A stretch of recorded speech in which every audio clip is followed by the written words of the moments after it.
সোনা বন্ধু তুই আমারে। আরে এই তো একটা চাচাকে পেয়ে গেছি। চাচা কি বলো ভাতিজা? চাচা আমরা হলাম সাংবাদিক। সাংঘাতিক। আরে চাচা চাচা চাচা এত ভয় পেন না। তাহলে চাচা আমরা হলাম সাংবাদিক, সাংঘাতিক। যে প্রশ্ন করে।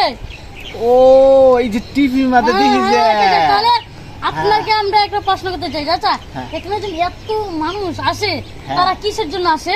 তারা আসে পুটকি মাঝে বার ডুহাইবার লাগিয়ে। কি এখানে চাচা? আসে কিসের জন্য জানো? আমি কি কিছু বুঝি না।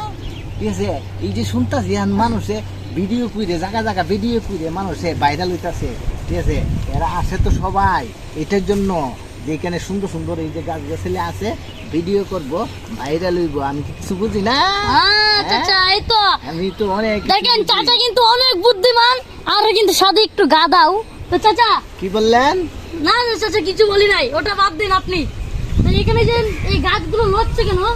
আরে লস, এই যে পোলাপান আছে না, এটা তো বান্দরের থেকেও খারাপ।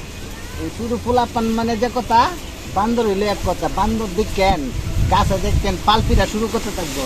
এই যে দেখছেন কেমনে বান্দরের লাগান লড়তাছে আর ফাল পিছাছে। এই যে বান্দরের লাগান লড়তাছে। এই আরে চাচা চাচা চাচা, আরে বাচ্চা মানুষ বুঝে না।